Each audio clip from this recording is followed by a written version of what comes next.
Ba-da-da-da-da-da. Dungeons and Dopamine. Ta-da!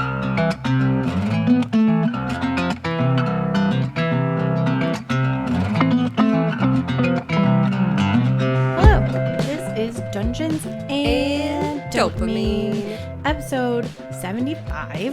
Woohoo! Crazy. I'm Jess. I'm Brie. And we're excited to be here. It's been so long. We have so much to talk about. Seriously. I had to start our conversation yesterday so that we could catch us up on some things so that our whole episode wasn't just us talking. I could literally just spend this episode recapping my Disney trip.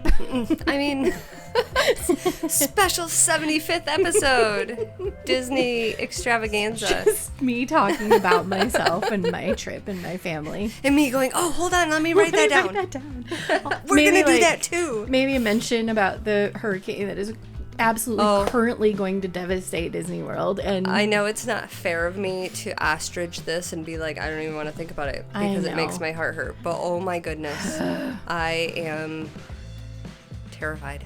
I'm so upset. I think I'm more invested in it now because we just missed the Helene. Yeah, Helene, which just was right before. Yeah, by a couple days. Yeah, I mean they were starting to get prepared for it like the days after we left. It was crazy. But yeah, so we do. And we haven't been together since like it was still August. Did we not record at all in September? Maybe once? Just before Wheatland. Yeah. The very first week of September. It has been over a month since we have seen each other. Because we knew that we knew I wasn't going to record the week we were back. Mm-hmm. And you were gone anyway. Yeah. So it didn't matter. And then we didn't feel like last it the week week after. We just didn't have it in us. And I'm so glad I didn't bail this week. Like, I'm glad I'm here. I needed to be here today. But it just doesn't stop. Yeah, right? Yeah, if you had been like, I can't do it, I'd have been like, I get that. Mm-hmm. But yes, I am glad too, because we're actually doing amazing, keeping way ahead of things. We're like 3 episodes ahead of release schedule. Still incredible. Absolutely. Especially after being able to take a month off. We're amazing. Good job, us. Yeah.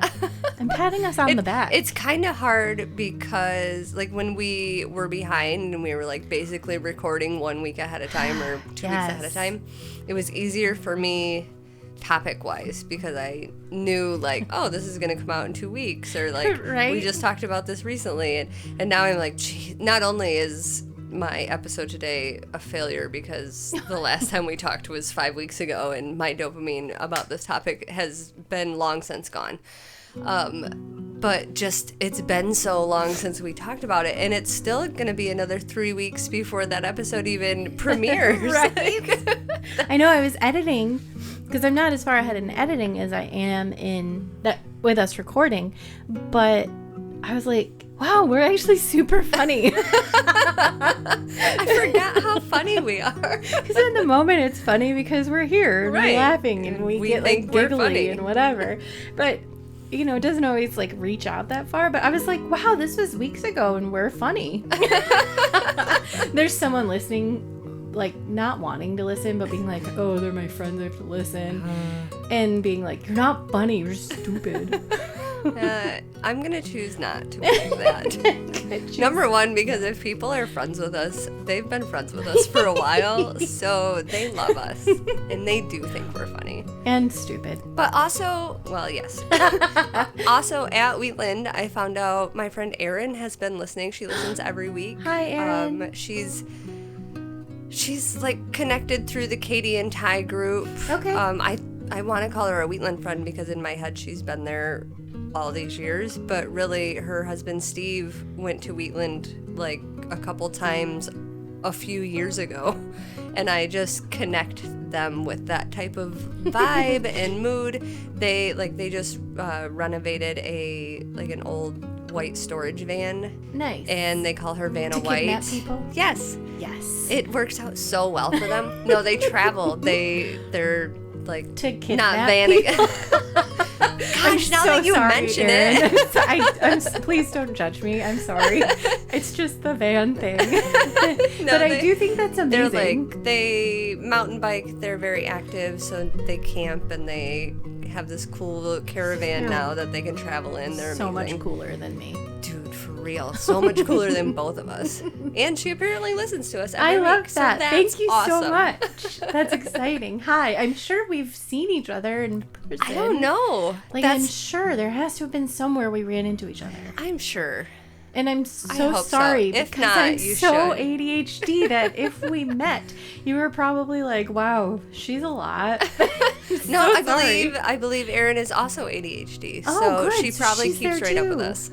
Perfect. I'm sorry about the van jokes. No, she's not. I'll probably make more.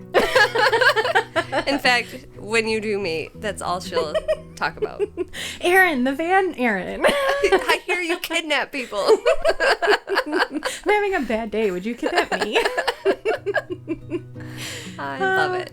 I do. I love it when we find out we have a surprise listener. Yes. Like, just, hey, we listen to you. And I'm like, you do what? Thank you so Except, actually, I try to downplay it. Like this is not something we spend a lot of our time doing. Right. Like, just like, we're just dumb. It's We're just dumb. silly. It's just Jessica and I hanging out. dumb. Gosh, we're so lucky that we get to do that.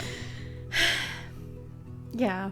Yeah. I mean, we are, but also it is a lot of work. Right. More for right. you than me, which I don't know if I've told you a million times or not, but I do very much appreciate. And I look forward to, in approximately 43 days, when I am down to one real job, being able to take over on some, probably not editing, because I'm just not sure that's going to be my jam, but at least like social media and some of that type of thing. I absolutely will hand it over to you. Please. As long as I can still access the Canva to make little videos, because I really like doing that. No. That's my new Cutting goal. you off. There's a part of an episode that I may have cut, but if I did, I kept the clip of sound about like peeing yourself. It was you talking about peeing yourself. Perfect. And I was like, I wonder how mad she'd be if I made this into a cartoon.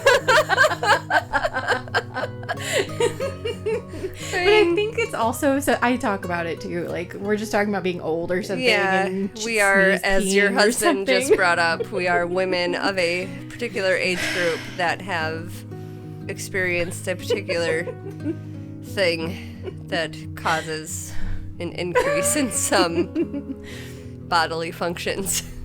So yeah, I did think that was hilarious, but I don't remember that at all. I didn't either until it'll it be a came up. surprise for all of us. So as I said, I finally went to Disney. It's over. It's done. Which is your life a little lighter now, but also a little sadder? Yes, both of those. Also, my wallet is sadder and lighter. Yeah. Truly, we did it like we paid for most of everything ahead of time, and then had gift cards and stuff to use as spending money. To be honest, I was kind of disappointed in the shopping at Disney World. I did recently read that in some of the groups. It's all Loungeflies and Spirit jerseys and toys, which the toys are fine. Carly got one toy. Thankfully, she didn't want every one of them that she saw, but. And it's stuff you can get at the Disney store at the mall. At Walmart. Yeah. Well, yeah. Or Amazon. Yeah. So that's good to know. Yeah. Then I'll make sure we focus on like the bigger things that we talked about, like the build a lightsaber or the drone. Oh my gosh, yes. Droid. So much of this. I should show you. I was gonna say, do you have a droid that you can like pop out to greet me right now? I do downstairs. I'll show you my droid before you leave today. Okay, so anyway, that being said, I learned a lot from this trip. We had an amazing time. Let me start with that. Amazing. I would go back immediately. Not right now. Right? I would follow you down. Let's go. But I wanted to share some travel tips that I learned not only on this trip, but on other trips we've taken. And I've got some examples of things that I've done. And of course, I'll just like open up by saying my travel way is not everybody's travel way. So if these tricks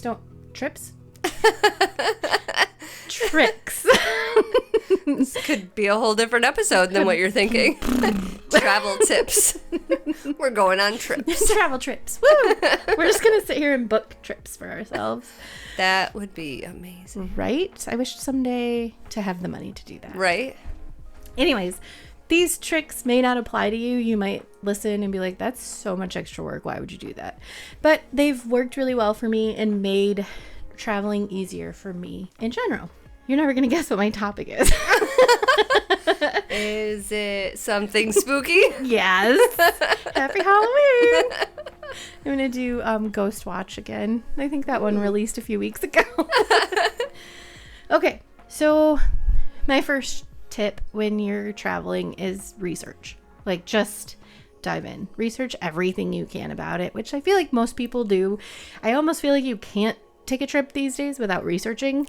I still don't know how you held back on not making every episode about Disney leading up to Disney, because like that's the epitome of ADHD, right? That right. is, I'm sure, what was focused. You were hyper focused on like gathering all the information and doing all the things, and that's all you wanted to think about or do. Yeah, 100%. I mean, I'm sure that I sat here and bought clothes off of Etsy while we did this, or I know that my entire For You page on TikTok was Disney.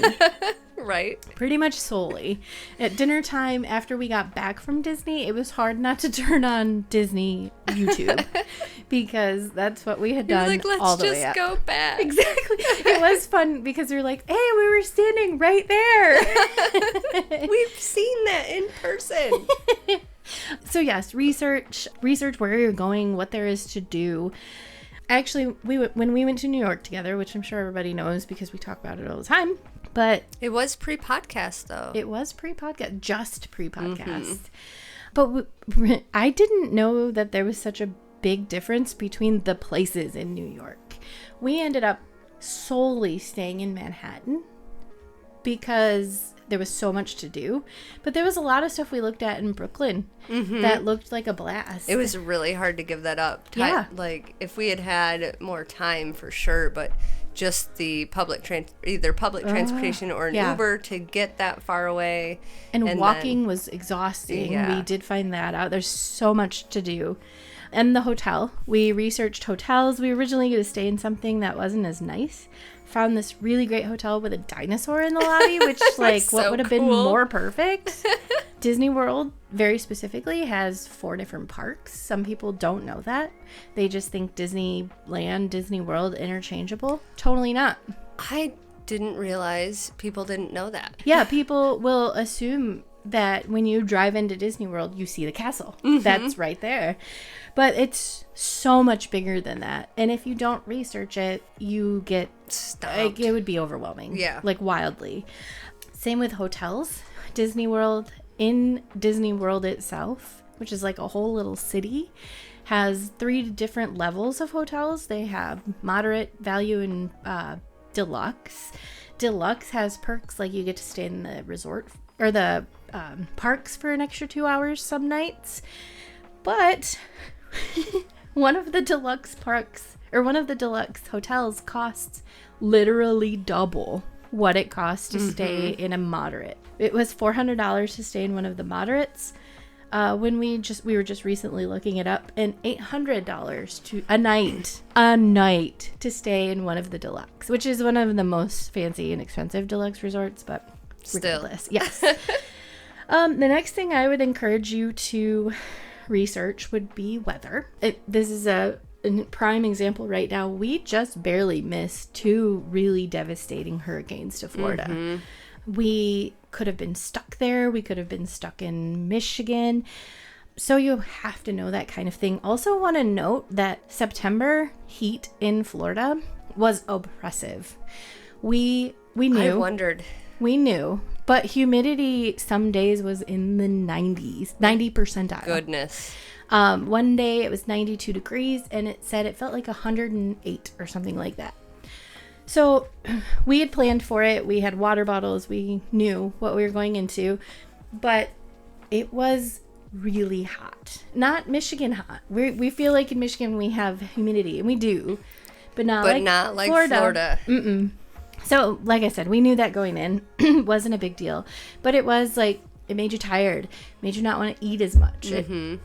It did all the things that humidity does. And it zaps your energy so much faster. Yes. And it's already exhausting. You're walking. We figured out we walked 100,000 steps that week between travel and Disney World. And then I was just going to say, we travel to Frankenmuth a lot, which is across the state from us. And we just know that it's going to be pretty much the same weather, so we know what to pack.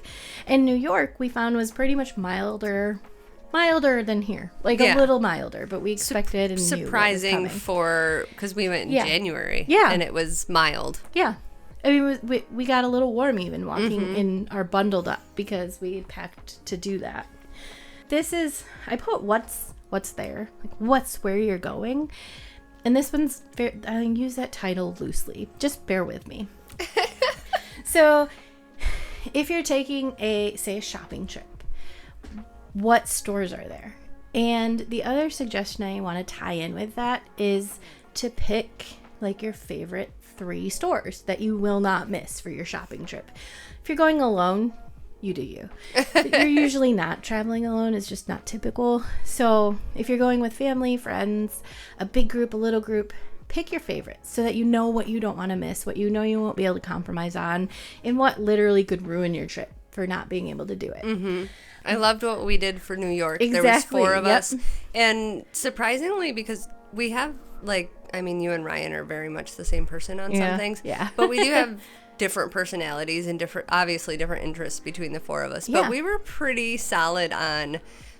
sorry, I already cut myself off like twice. What we chose to do was each of us got to pick like one thing that we could not miss. Like one activity or store or whatever that had to be done. And so many of our ideas were like, well, yeah, I wanted to do that too. Exactly. Or, oh, cool, because I was going to pick that. So now I can pick. Exactly. And even down to the stores, we made sure to go to the Nintendo store. We made sure to go to the Harry Potter store. Yes, and Harry the Lego Potter store. Yep. And so that's what I would suggest, especially with a group like ours. In worst case, if you or I had picked something that you just didn't want to do, like I cannot see myself spending the money to do that. I'm so sorry. We could have split up for that. Even the shows we saw. Yes, exactly. I wanted to see Beetlejuice, but I knew I had to see Wicked. Exactly. And that, we planned the whole trip around you being able to see Beetlejuice. Yes, so. Exactly. I'm wearing my shirt today, which is very ironic. I tried really hard to get Connor to be Beetlejuice for Halloween. And he went with Fortnite instead. I'm just very disappointed. Connor, we're gonna have a talk. You're not getting a Christmas present this year. Getting him a Beetlejuice doll. But yes, and if you're taking a family trip, we took a really cool trip. This isn't just supposed to be about all the trips we've taken together, but we took a really cool trip down to see one of our friends. It was 4 different families going down together. But it was families, and we all have kids of different ages, so we picked things that the kids would want to do. And then we didn't tie ourselves together. We didn't have to stay together every moment of the trip. So it worked out really great. And the times that we were together were a blast because the kids weren't overwhelmed or angry or, whatever. And it was an activity that hit all the age groups really well. Exactly, yes. And I know that after... we'd gone to the zoo, and after the zoo, one of our friends with a smaller kid broke off and took them to the playground and the splash pad because they needed that energy out. We ended up just taking our kid, and we ended up going and getting dessert to bring to a house afterwards, and she needed that to sit in the car and cool off. Have that quiet transition time. Yeah. It was perfect. We enjoyed the trip so much. But we did do this at Disney as well. All of us picked... Let me rephrase that. We did this at Disney as well, and Ryan and I picked our must-dos. And then because Carly has never been to Disney World, and even watching videos and stuff of the rides and the experiences, when you're 8, you look at everything and want to do it all. Right. So we picked based on her interests and her level of gonna actually care about it. So our very first day, we went to Hollywood Studios. This might be like speaking French to some people, but I picked Rise of the Resistance, which is a Star Wars ride. Mm-hmm. That was my non-negotiable. Ryan picked Muppets 3D, which is a show, non-negotiable. And for Carly, we picked Mickey's Runaway Railway. That was something her cousins rode, and they loved it. Not only did I think she would also love it, but I really wanted her to have the ability to talk to her cousins about it when we got home. That was really important. And then picking the characters that she wanted to meet. That was super important. Carly, one day last year, came home and decided she loved Stitch. Which I adore. And that is all she cares about now, is Stitch. It went from, okay, princesses are fine, to Stitch, and I don't care that much about anything else. So we booked a breakfast with Stitch, and that was the highlight of it for her. I mean, she loved it. It was amazing. But we also, like, you're going to Disney World. You want to meet Mickey. Right. So we did that, and then we did do the princesses, because there's nothing like eating in a castle and for a little girl. Still an 8-year-old girl. Exactly. So just some of that. She knew we weren't going to get to meet every character in the parks, and so we picked our favorites. We picked our most important, and we just planned our day around those. When you're going somewhere big, New York, Disney World, expect not to do it all. It's a little bit of a bummer. Right. And it's hard because you're putting especially something like Disney, you're putting so much money into, this vacation that no matter what you do, it's never going to feel like enough time. Yes. And Disney is growing literally constantly. Mm-hmm. Like, they just opened a brand new restaurant just like 3 days ago or something like that. It's growing constantly. And we'll never get to see it all. Like they're getting ready to shut down Dino Land, I think. Yes. Yep. But I think they're going to do something. I can't remember what they're doing with it. They're going to have the Madrigal House, the Encanto House, and a really cool sounding, we'll see, Indiana Jones ride. Oh, that's right. See, and that will be incredible. And something, speaking of that, actually, ties into... Look at the special events happening while you're there. Not just Disney. When we go to Frankenmuth, there's something called Snowfest. The place is packed, like shoulder to shoulder. It's cool. They have like people doing ice sculptures, and they sell hot cocoa, and you can stroll along the beautiful main drive past all these lit up restaurants. It's gorgeous. But everyone thinks that, and so it's shoulder to shoulder people. You can't get reservations. Your hotels are way more expensive. Everything's more expensive. I put New York New Year's. Yeah. I would never go during New Year. But when I was younger, that's all I wanted. Right. Yeah, or even, like Thanksgiving, Macy's Day Parade. Yes. There are even big concerts and big events that take place in New York City that could totally change your trip and how things go down if you're not aware that the marathons. Yes. New York and Disney. Apparently there are Disney marathons that happen in like February and through the spring, and it totally changes everything about your Disney experience because the bus schedules are different and the hotel rooms are sold out. So your hotel rooms are more expensive, and there are things you don't have access to, or parks that shut down early because they have special events going on. And people show up there without doing their research, and they're like, why couldn't I get the bus today? Exactly. This is a horrible experience. That leads me into Disney has some times of year where kids go, like sports teams and bands. Also, we went specifically during the Mickey's Not So Scary Halloween party. They have a Christmas party. We chose to go to the party. It's an extra expense. It's a huge extra expense. I'm not trying to brag. It's just really freaking expensive. And if you go to the park that day, if you do not have a ticket, you are booted out of that park hours before it would normally close. We decided to go, and we saved a ton of time by choosing to go because the parks were quieter and less crowded that day because people knew they were going to get booted. So they didn't want to use their ticket on that park. And this party is limited access. They sell like 1/3 of capacity for the park, and that's it. So we didn't have to fight for lines for anything. We got on Tiana's Bayou in 15 minutes. Which is brand new, like open this summer, right? Yes. That's amazing. So just being aware of that, you can make them work to your advantage. We loved the Halloween party. It was so much fun. But it would have sucked had we shown up that day and gotten kicked out at 6 o'clock. I think they get kicked out at 4. It's wild. Well, and people, I saw a lot on the Facebook groups, people don't realize that not only is it an extra ticket, but it's a reservation ticket, and they don't sell as many. So people thought, oh, we're going in October, no big deal, I'll just add that on 60 days before I go or whatever. But these dates are selling out the minute they open because the tickets are so limited. Yep. There were signs up the moment we entered the park that morning that said, Mickey's Not So Scary Halloween Party sold out tonight. You're out of luck. Yeah. Like, that stinks, but you're out. So if you decide to go to Magic Kingdom and you don't have a park hopper ticket, which is all, I know, foreign language if you're not researched up on it, but you're done. That's it. That's all that matters. All right. I'm not going to make it through this whole topic in one Sorry, episode. I have interrupted you a billion times. Just paying you back for all the times you've interrupted me. I was going to, like, ruined my topic or, like, stole my thunder, but... I'm going to cut you out of this episode completely. There's 50 minutes of tip tricks. Triptychs. I'm going to re-record it after you leave just by myself. All I'm going to do is add that little snippet of you saying it's payback, and then I'm going to cut you out. Perfect. Consider your travel companions. If you're traveling with someone who needs to sit down a lot, before my family member who I've talked about before had back surgery, they needed to sit a lot more often than your typical travel companion, which was fine, but we knew that going in and knew that we needed to make sure we were places where she could sit. Mm-hmm. Traveling with someone who has special dietary needs means you might not be able to eat at certain restaurants or go to certain places. Yeah. We traveled with my nephew when he was 2.5 to Disney World.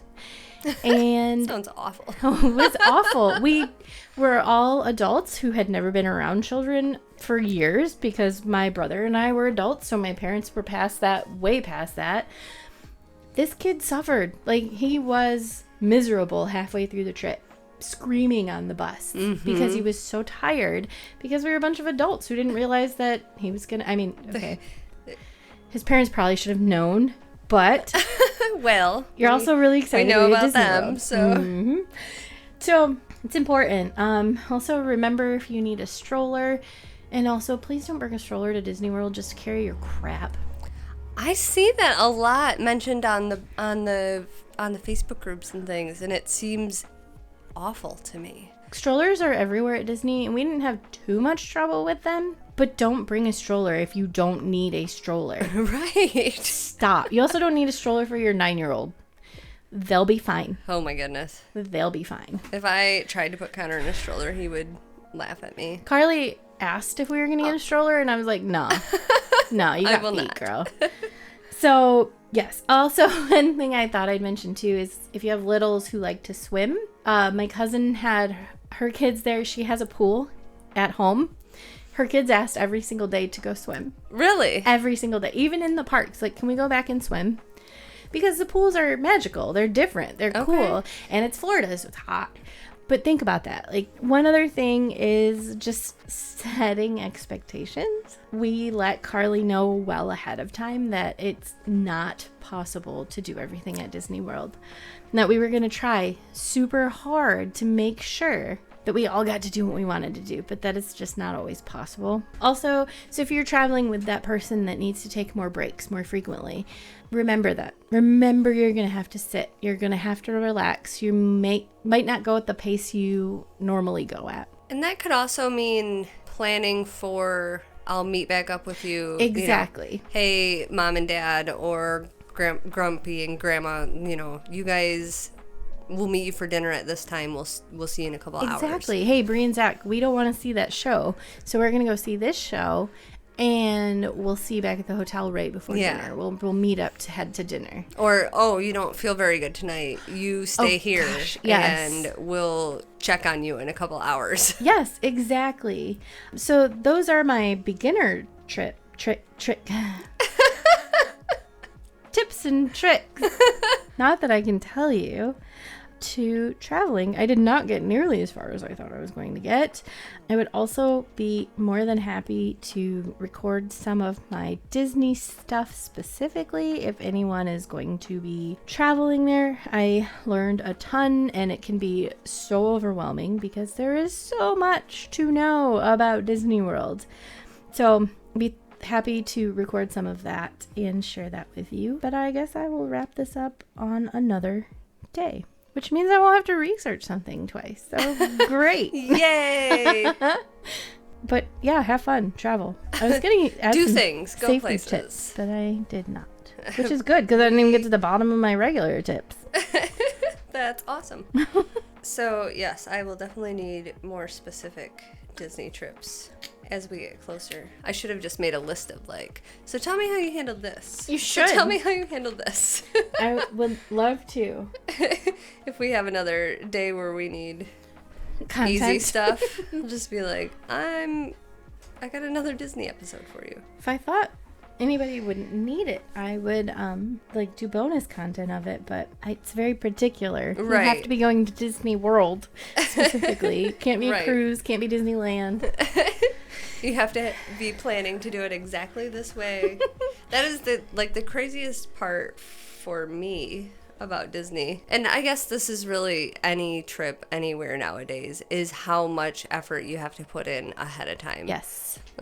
As an ADHD person that needs those dopamine hits sometimes and likes to get on and plan last minute vacations places, because that's when the good deals are with the plane tickets and the hotels and the last minute deals.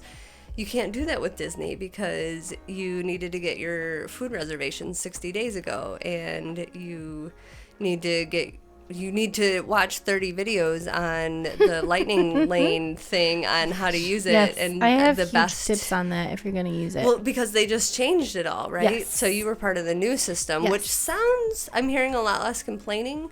I liked and it. Seeing a lot less. I didn't like paying for it, but I liked it. The system before, I felt like every day on Facebook, I was getting Facebook group questions on how do I do this lightning lane? How do I do this line? Those are different Facebook groups, okay? But it was starting to stress me out. So you are part 2, right? I am part 2. Part 2ing. Of the Countess. Yes. So Countess Elizabeth Bathory, which I've been trying since this last episode to read this book I kept talking about that I thought for sure was going to give me this amazing brand new story for Miss Elizabeth Bathory.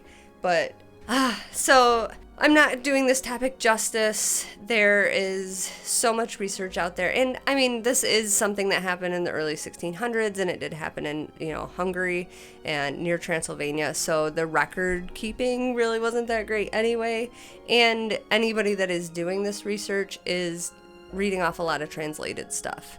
So I'm hearing excuses. there are so many excuses. Let me tell you about my life, okay? But beyond that, it's just hard to tell what's real and what's not when you're this far beyond history. And as I get into why, you'll see even more of that. Also, so the book is called The Blood Countess, and it's by Anushka Bailey. And the premise was that this is a researcher that's done thousands of hours of research about Countess Elizabeth Bathory and wrote this book about it. So I thought I was going to come back with this, all this new research and this new stuff. What I did not realize is it was actually a fictional book, a very fantastical, astral projection, reality, time traveling fantasy book, which sounds like something I'd be all about. Except I wasn't expecting it to be that. I was I knew it was going to be fictional-ish, but I was hoping it was more like my usual historical fiction where there's facts peppered in this interesting story. But it got real crazy right off the bat, and I was having a hard time following what timeline she was in at the time. So that also kind of hit my dopamine. It kind of ruined it for me. But I still want to give this woman justice and explain why I even got started on this topic.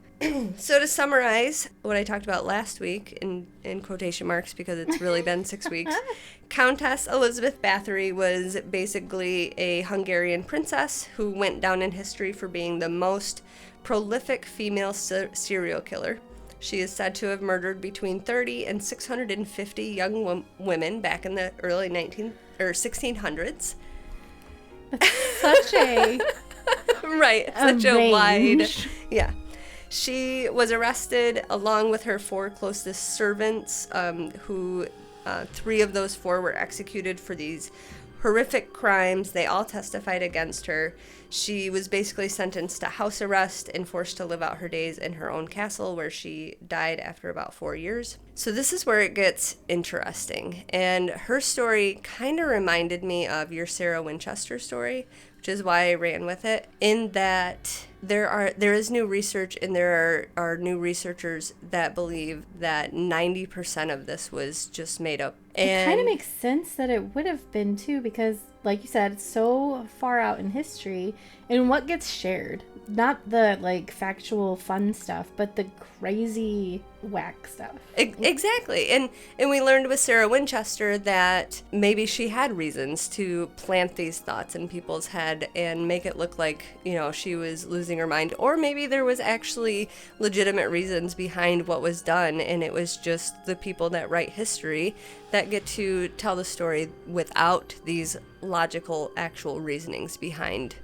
the real story. So starting with the ridiculous stuff. So this woman became what is now thought of as like Lady Dracula. All of the stories about the beautiful, seductive lady vampires that, you know, drain women of their blood, and it was said that she like bathed in their blood to stay young. We know that all of that is made up. We know all of that not only because vampires aren't real, or at least not in the world that I have been invited to be witness to, but also the researchers, even the ones that think that she was a serial killer, nobody can find actual accounts or witness testimony from even the servants that testified against her that say anything about her feeding off the blood or bathing in it or putting it on her face or like soaking her clothes in it. None of that. It all seems to have like been made up after, I don't know, 50 years, like her records were unsealed, or she became like, someone started talking about her again, and they just turned it into this fantastical story, which, you know, it's by Transylvania and vampires. So I can see how you would take a story of a female serial killer that seemed to have only been killing young women, and you can extrapolate that into a fantastical story of a lady vampire that seduced and murdered women and then bathed in their blood. So we know that's fake. We know it was made up by some terrible people that needed to tell some stories. But there are also researchers that are going so far, I guess it kind of goes 2 ways. There's a branch that doesn't necessarily justify the murders, but kind of gives her some innocence or some reprieve from being seen as this monster. So when I talked last week, I talked about the most damning evidence against her was the testimony from her servants, these 4 servants that were her like main people, even though they're explained as like 1 disfigured young man and 3 old ladies, and 1 was like a washerwoman, and 2 were just some ladies that lived nearby, and then the gentleman was like just a servant in the household. So it was kind of weird that it was even those servants that were supposedly her favorite or her accomplices. And then they also mention a previous accomplice, this Anna Darvolia, who died prior to Elizabeth being arrested.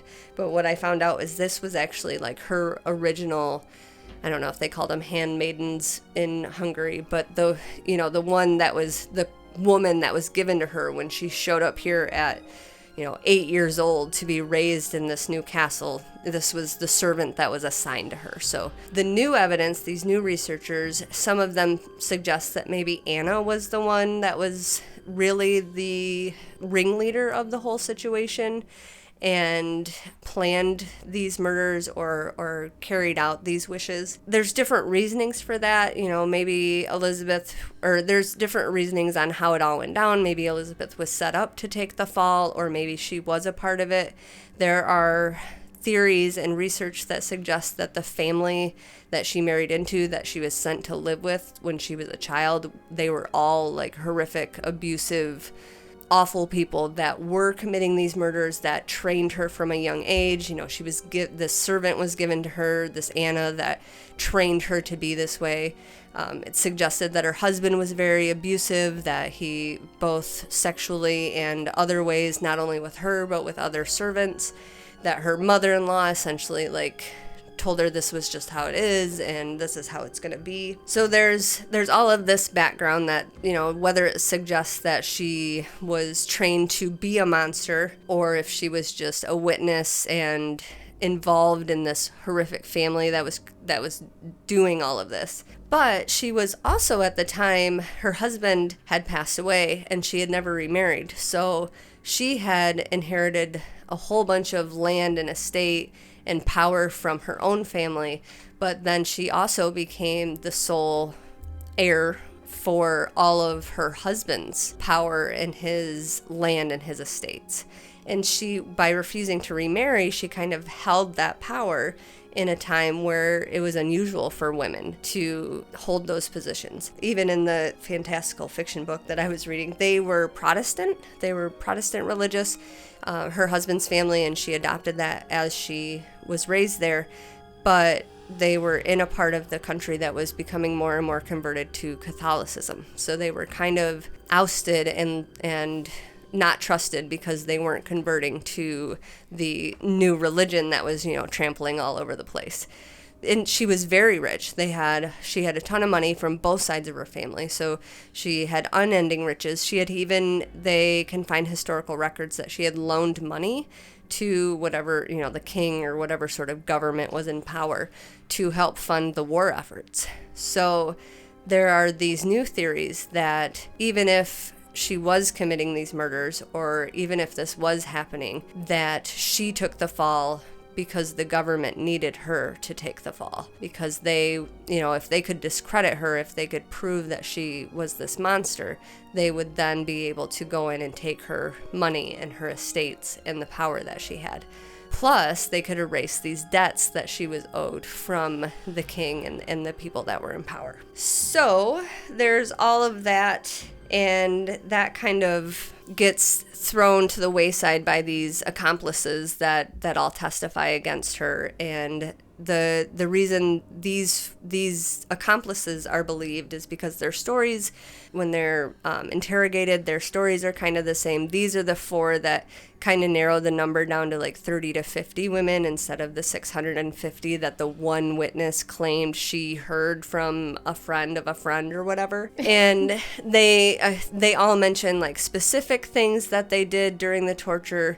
They're not all spot on. The stories don't all corroborate very, very well, but there's enough there to feel like they must have all been a part of it and that they are all telling the truth. However, it is also noted that these accomplices were arrested and taken and held in the dungeons for a couple days before then they are forced to publicly testify at a trial, which they are immediately found guilty. 3 of them are immediately found guilty and put to death. The researchers are wondering now, or the theory is that if these prisoners were held and tortured for days before they were sent to trial, could it have been implanted into them or required of them to tell these stories, to corroborate these stories? Oh, yeah. Because the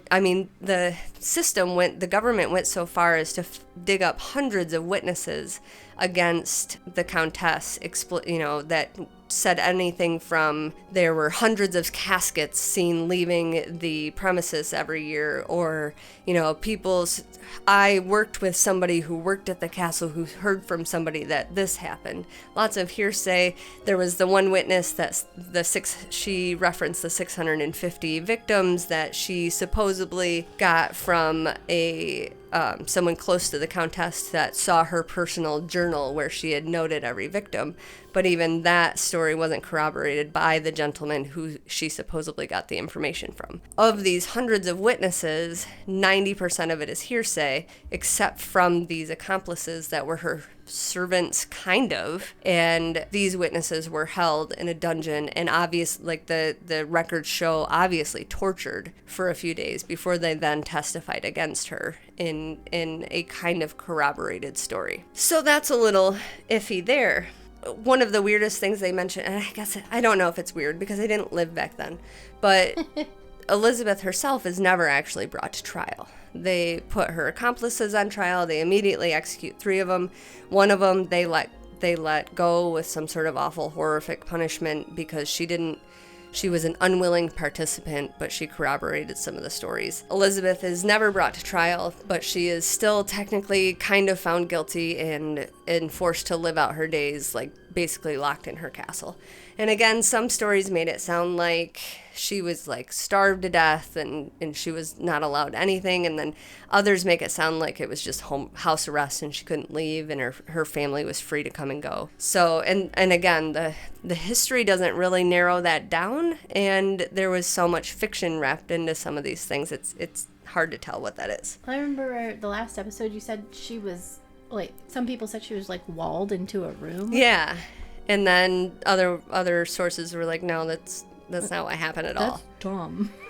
Yeah. So, and then this is kind of where I get into where it kind of matches the Sarah Winchester story. And this is where the Blood Countess book is supposed to go. I didn't get this far into it, but from the summaries and what I read about it is this researcher, from her thousands of hours of research, believes that at some point Elizabeth started an underground printing press at one of her estates. I don't know what research she has that backs this up, but there's something in the research that says this.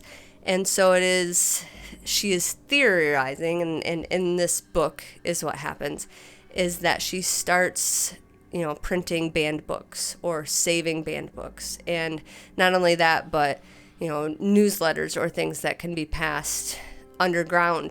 There's tunnels under some of the estates. Then she starts this finishing school, which is where supposedly all of her victims start coming from. But the new theory by this woman is, what if it wasn't a finishing school so much as she was educating these women? So she was teaching these women to read. She was teaching them about history.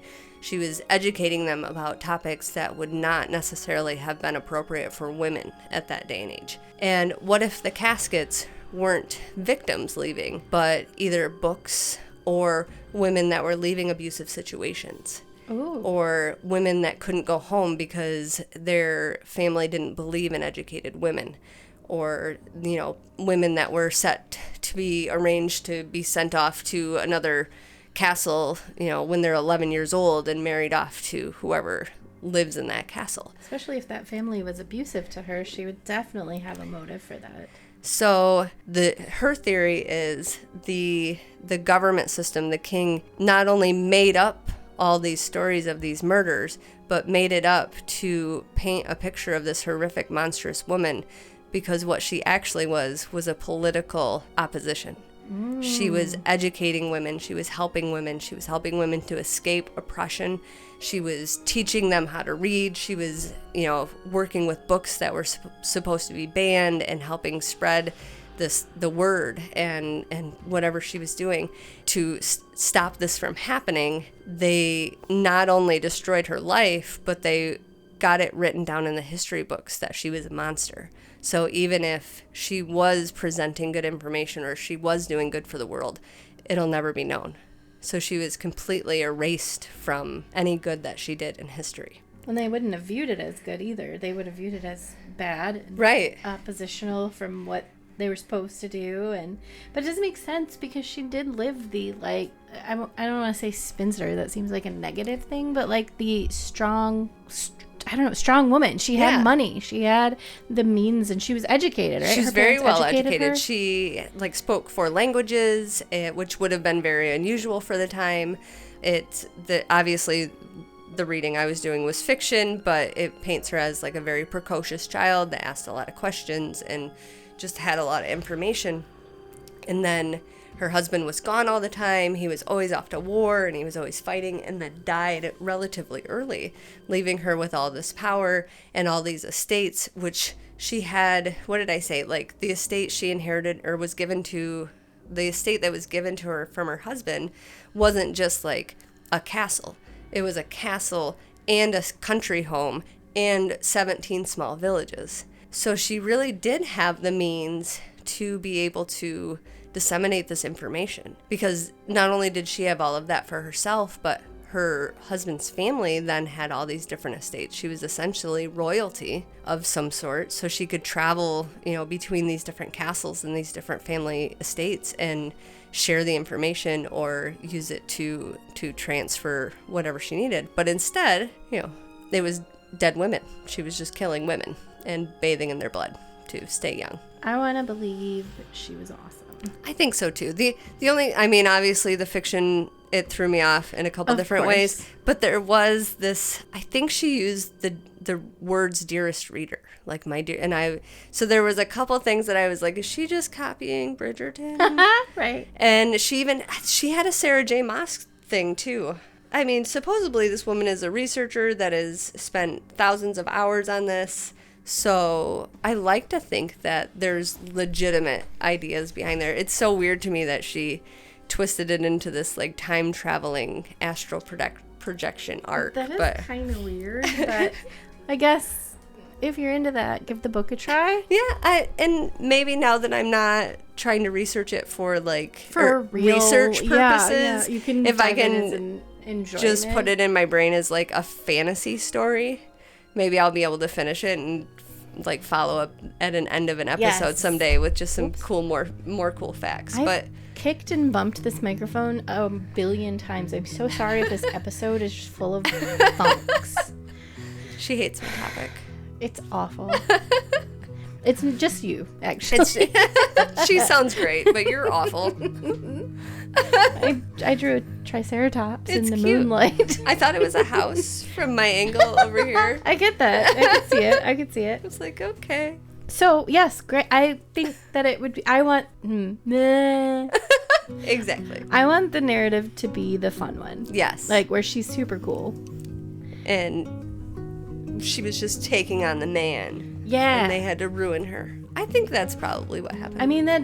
It sounds so, like, practical for the time period and for her being, like, because the whole time you're telling this, I'm like, yeah, it sucks that she killed people, but dang, she was cool. Like, she had it going on for a woman way back then, and I thought, well, maybe it was the country. Maybe they were progressive with their women. No. Can never be that way. So this was a very good 75th episode of Dungeons and Dopamine Podcast. Yay! Yay! You can listen to us anywhere you stream podcasts on YouTube. Yep, that would have been my line. Thank God you're here. You can also support us on Patreon at www.patreon.com/dungeonsdopamine. I thought it was cute because you were just looking at me like, yay! It's so nice to be back. I'm just glad we're here. Dungeons and Dopamine Podcast for Bree is just the friends we met along the way. Yep. Basically. Oh, please find us on Facebook, TikTok, Twitter, Insta, and Reddit. And then please reach out to us on any of those social medias or email us at dungeonsdopamine@yahoo.com, because it would be great to hear from somebody other than people that are just trying to sell us fake programs. It's true. Or trying to get us to spend money on their advertising for us. We're like, look, we don't have the money to spend on our own selves, okay? We're not going to spend it on our advertising. Right. Anyway, Dungeons and Dopamine Podcast is edited and published by Argyle Pigeon Productions. I just edited an episode where I was an angry pigeon and we couldn't keep it together for the final part of the episode, and I kept it in. It actually was next week. Perfect. Not next week, though, in real life. No, next week in real life, but not in podcast life. Right. It's so confusing, you guys. I feel like I'm a time traveler. Not as cool as the Blood Countess, but, you know. I also revealed in one of the episodes coming up that I am a Time Lord, so time travel makes perfect sense. Perfect. This room is our TARDIS. Okay, that's enough. We love you. Thanks, bye. Bye.